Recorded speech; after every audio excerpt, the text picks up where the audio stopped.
Meu nome é Marcelo Catuzzo e você está no canal Livro das Profissões da Usinaria, direto de Rio Claro.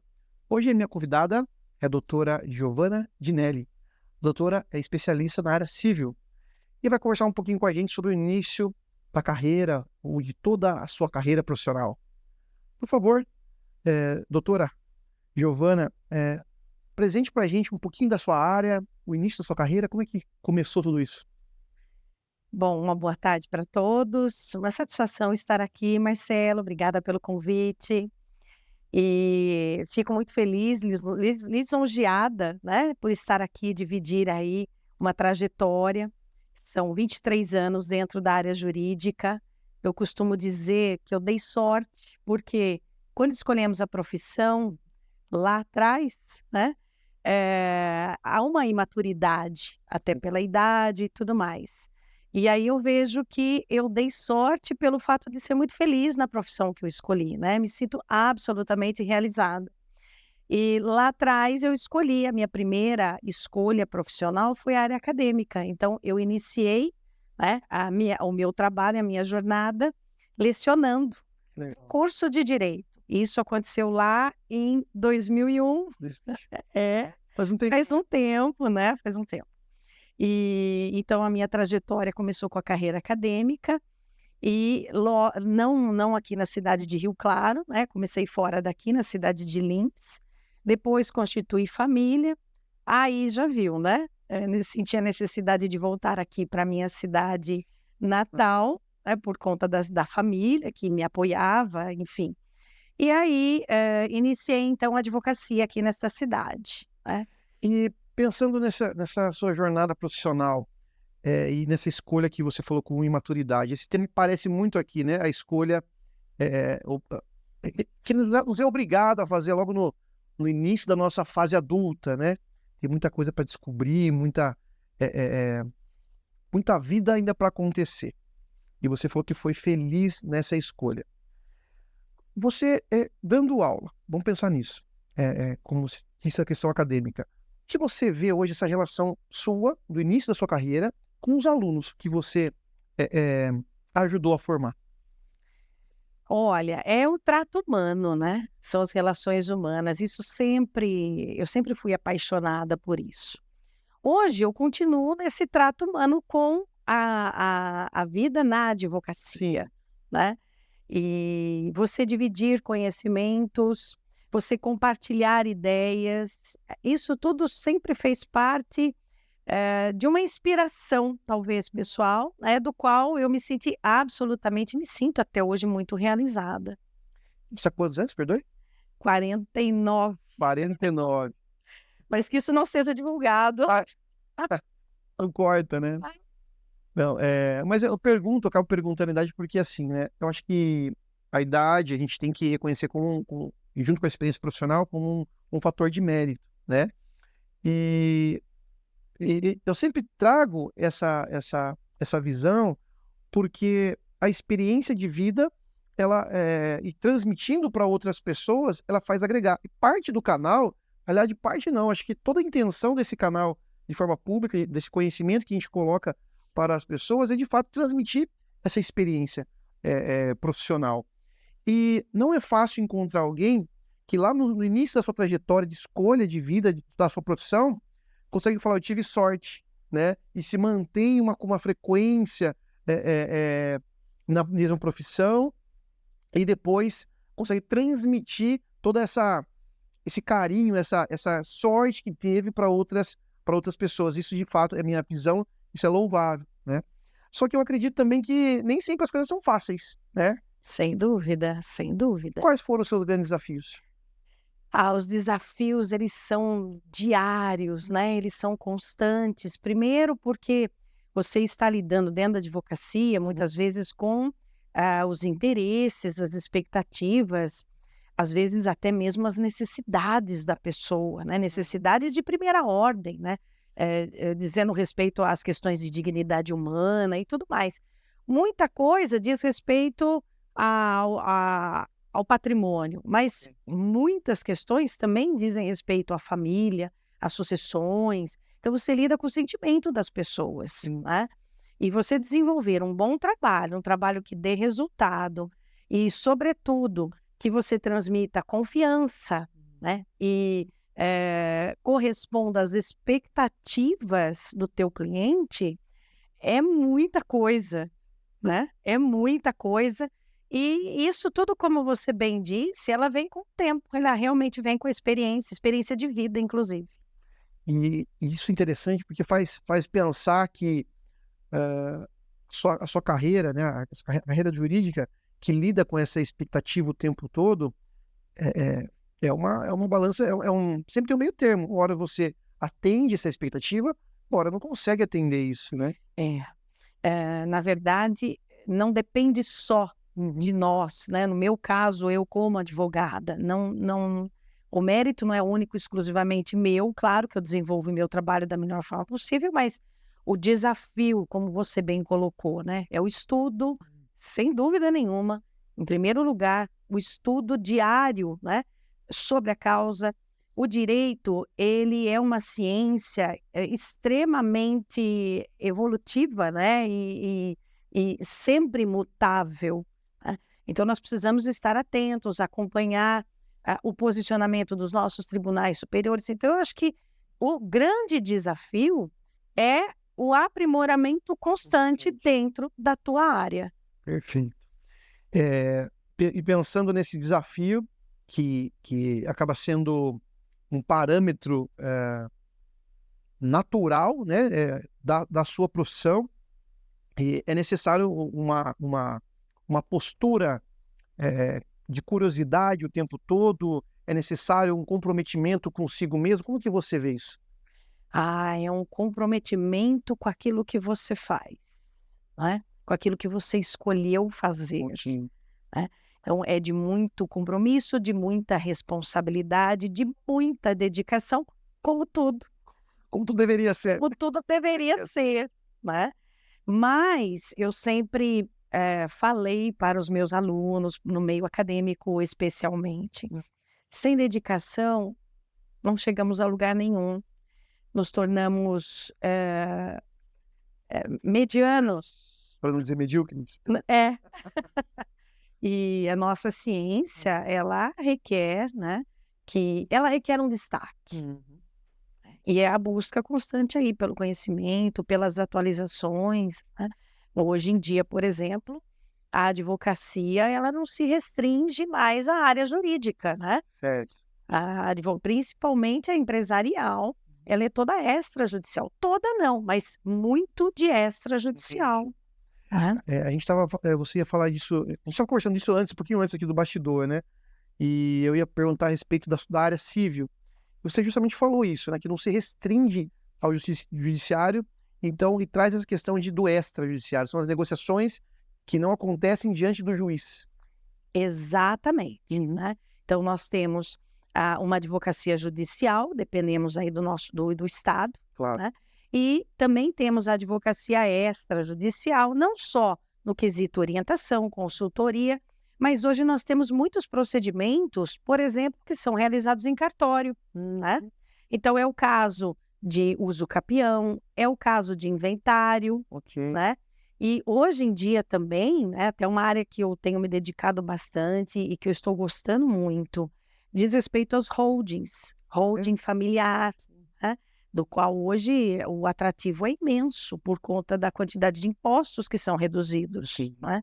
Enquanto uma pessoa física paga 27,5%, holding consegue pagar, quando paga, né, impostos mínimos aí de 5, 6,73%. Nossa.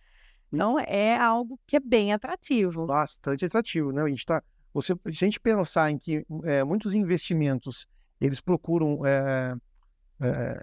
uma taxa de rendimento de 15% ao ano, você está falando já de 15% sobre o patrimônio, né? Então, qualquer investidor que tem um patrimônio e tem essa questão do laço familiar, tenha filhos como herdeiros, ou outros, enfim, tem um patrimônio de fato, precisa olhar para isso com cautela, e não só com cautela, eu acho que é como negócio. Exatamente, é bem isso, né? eu posso constituir uma pessoa jurídica e as vantagens são imensas. Interessante. As vantagens são imensas. E eu tenho uma impressão que esse assunto de holding, ele criou uma... hoje ele atinge um ápice interessante. Ele veio crescendo e faz parte um pouco da cultura, até de quem mobiliza seus patrimônios, que tem casa de aluguel, que tem fazenda. É isso mesmo? É isso mesmo, né? Existem vários tipos de holding, né? Dependendo da pessoa jurídica, aquela que for melhor para o caso em questão, né? Mas é perfeitamente viável uma pessoa que tem muitos rendimentos, casas de aluguel, né? A constituição da holding por conta da disparidade dos impostos que se paga. E esse tema também ele traz a seguinte situação: você tem as holdings familiares também para facilitar o processo de inventário, né? Sem dúvida. Quando você tem os seus patrimônios alienados a uma empresa, né? No caso a holding, você tem uma facilidade no trato, você não tem, por exemplo, bens congelados até que se resolva o processo. Exatamente. Então, mais um bom motivo para você evitar desgastes, litígios entre as famílias, não é? E o grande atrativo, né, de você manter o patrimônio, muitas vezes, dentro da empresa e com uma redução de impostos, e se bem pensado, como eu disse, com possibilidades de doação. A gente sabe que tem uma legislação que é respeitada, né, sempre, e que mesmo assim, se bem pensada, inibe pagamento de imposto, até mesmo com doação ou a transferência em decorrência do falecimento. E pensando numa holding, esse assunto, você vê, já tomou, né, uma outra linha, mas que é de importância também, do ponto de vista profissional, porque você traz a questão, uma característica do advogado extrajudicial, e aí acaba sendo uma questão estratégica, não para resolver um problema, vamos pensar assim, é uma situação dramática, né, que é uma causa judicial, acho que é sempre dramática e tal, mas é um trabalho que antevê, né, se procura antever um problema futuro. Exatamente. Pensar no profissional na advocacia nesse sentido, eu acho que é levar um pouco de informação também de como é diverso o mundo do advogado, né? E fechando essa ideia, qual que é o patrimônio mínimo que alguém tem que ter para se preocupar com isso? Ou quantos irmãos ou filhos, né, a gente tem que ter para que, de fato, a gente se preocupe com esse tipo de organização de estrutura familiar ou empresarial? Não há um limite mínimo patrimonial, não é? Às vezes, o interesse do instituidor, né, daquele que vai ser o gestor ou administrador dessa holding, ele quer simplesmente evitar discórdia diante do patrimônio que ele tem, né? E também com o pagamento do imposto. Sem dúvida nenhuma, todo mundo que olha para isso, o primeiro olhar é o bolso, né? É o bolso, sem dúvida alguma. Mas há uma quantidade mínima patrimonial. Há interesses. Entendi. Há interesses. Então, de repente, estamos falando num único imóvel, mas um imóvel com valor considerável, Sim. né?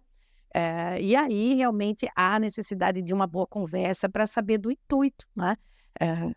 Como eu falei, é possível a instituição, por conta de auferição de renda, casas de aluguéis. Hoje em dia, a gente vê as construtoras todas, né, trabalhando com holding, né, para justamente poder construir, né, alocar o patrimônio, o que já tem, o seu patrimônio, as suas condições financeiras dentro de um aporte de construção, e isso, depois dessa construção, ainda se faz mais dinheiro, né, como se diz o ditado, né? É verdade. Dinheiro gera dinheiro. Dinheiro gera dinheiro. Então, é uma possibilidade extrajudicial, Sim. né, que tem sido bastante discutida, bastante divulgada, né, nos meios de comunicação, porque realmente muito interessante. Eu estou apaixonada na área. E quando você tem paixão, pelo que já entendi, você vai fundo, né? Com E aprende. certeza, Trabalhar com isso, sensacional. com certeza. E agora olhando um pouco da questão acadêmica, né? Você leciona ainda? Então, eu leciono, né? Neste momento, do meio do ano para cá, eu dei uma paradinha, justamente porque eu estou com novos projetos. Legal. E agora foram 23 anos de docência, né? Não dá tempo de fazer tudo. Não dá. Não dá. Então, tem hora que a gente precisa optar, né, aquilo que nós vamos nos dedicar. Então, agora eu estou investindo no meu escritório, né, que eu tenho uma pessoa jurídica também, Sim. justamente para desenvolver continuar os meus trabalhos judiciais, né, mas também desenvolver aí os meus trabalhos extrajudiciais. Que legal. E esse tema, ele faz um gancho com um ponto interessante que eu procuro abordar, que é a transição de carreira. No seu caso, não é uma transição de carreira, mas é um pivô dentro da própria área. Então, você estava trabalhando tanto tempo, não que você já não estivesse divulgando, né? Mas agora está na hora de eu fazer só uma outra coisa. Essa aqui eu já fiz bastante, né? Gostei dessa etapa da minha vida, mas por que não fazer uma outra coisa dentro da minha profissão, né? Ir para uma outra área, né? Sim. Então, e aproveitando todo o conhecimento acadêmico, técnico, profissional, e orientado a um outro tipo de resultado, outro tipo de natureza, né? E outro tipo de trato com o cliente, porque agora, pensando aqui, seu público maior seriam os alunos, até. Até então, a Sim. dedicação era realmente muito grande. E as exigências também, Sim, acredito. né? O que se toma muito tempo. Então, agora o meu tempo, ele está mais realmente, aliás, está totalmente focado nas questões da advocacia. Advocacia, muito legal. E nisso tudo, Giovana, a questão relacionada aos benefícios, o que você fala assim de quais foram os grandes pontos positivos? Eu percebi que a sua escolha profissional para você é um ponto, foi um ponto importante na sua vida. Mas se você tira de grande proveito da sua profissão? Olha, primeiro, felicidade, né? A felicidade mora dentro de nós, né? Mas eu realmente me sinto muito feliz, né? Inclusive, eu sempre disse, acho que essa sempre foi uma preocupação minha com os meus alunos, né? Eu sempre os chamei de queridos, né? E sempre disse para eles que a profissão é um caminho, né, que nós temos que bem seguir. Mas é importantíssima a satisfação pessoal, né? E durante todos esses anos, eu vim observando, né? Muitos se destacam, gostam, outros acabam percebendo, né, que o caminho não era bem esse, outros ainda se mantêm na profissão mesmo sem essa paixão, né, por aquilo que faz. Sim. E eu não tenho esse problema, né? Eu tenho os desafios, mas eu realmente sou apaixonada por aquilo que eu faço. Importantíssimo. Acho que uma vez eu escutei que quando a gente faz uma coisa que a gente é apaixonado, a gente não trabalha, né? Nunca trabalha. É um trabalho, é uma forma poética, mas claro, né? É um trabalho. Sim. Mas é um trabalho que traz uma satisfação sem preço. E mais, a consequência disso é o aspecto financeiro. Que legal. O aspecto financeiro é a consequência de tudo isso, da sua dedicação, do seu empenho e até mesmo da sua energia, da energia que você emprega naquilo que você bem faz. É verdade, é verdade. E aí você traz um ponto que eu acho que é muito importante a gente trazer e conversar sobre que o dinheiro como objetivo, ele é pesaroso, porque ele fica sempre distante, né? Ele fica sempre distante. Mas quando ele vem como consequência de um foco numa atividade, numa função bem feita, ele acaba sendo mais prazeroso e mais rápido. Porque você rápido no sentido de que o seu foco, o seu olhar, ele não está empregado no dinheiro, e sim em como você faz bem as suas tarefas, né? Como você realiza o seu trabalho. E o dinheiro vem como consequência. É uma consequência. E é uma ótica, inclusive, é uma forma de ver a vida, né? Forma de ver a profissão. Não quer dizer que ela é certa, é uma forma de ver, né? Eu Eu acredito muito nisso que você falou, por isso que eu gosto de compartilhar isso, essas verdades. E eu sempre que eu tô aqui, eu penso que tem um jovem lá iniciando a carreira profissional que tá sempre se desafiando, às vezes compreende que a vida não é justa com ele, que as coisas não são fáceis, mas que é possível sim criar uma carreira, é possível sim trilhar um caminho, um bom caminho, né? Procurar essa paixão. Se não tem essa paixão, né? Procurar essa paixão pelo aquilo que faz, independente do que possa fazer. Muito legal isso que você traz pra gente. E o que você aprendeu? Quais as grandes características que a sua profissão lhe entregou, do ponto de vista de relacionamento humano, das soft skills, né? Do trato com os alunos, com as pessoas, com o cliente. E o que você aprendeu? Olha, os aprendizados são muitos. Você aprende a resiliência, você aprende a se doar mais, a pensar no sentimento do outro, né? Empatia, né? Exatamente. Você acaba desenvolvendo ou deve desenvolver a empatia, né, com o outro, em relação ao problema do outro. E eu comentando isso com você, eu até me lembro de uma situação que foi muito marcante para mim, né, profissionalmente. Então tem o lado das relações humanas, como você colocou, e eu vou colocar uma situação, vou contar para você uma situação desse lado humano, Ok. né, se você me permitir. Claro. Eu desenvolvi um trabalho com um cliente, isso aconteceu em vários momentos, mas esse realmente foi muito marcante. Eu desenvolvi um trabalho com um cliente, era uma ação de uso capião, direito de propriedade. E eu sabia o tanto que aquele cliente lutou por aquele direito de propriedade que, por vários motivos, ele teve que pleitear o reconhecimento via judicial. Uhum. E nós não tínhamos êxito, né, em primeira instância. Então, eu falei, não, vamos lutar até o fim, eu estou certa do seu direito, eu acreditei na causa dele e sabia das dificuldades e mesmo assim foi para recurso.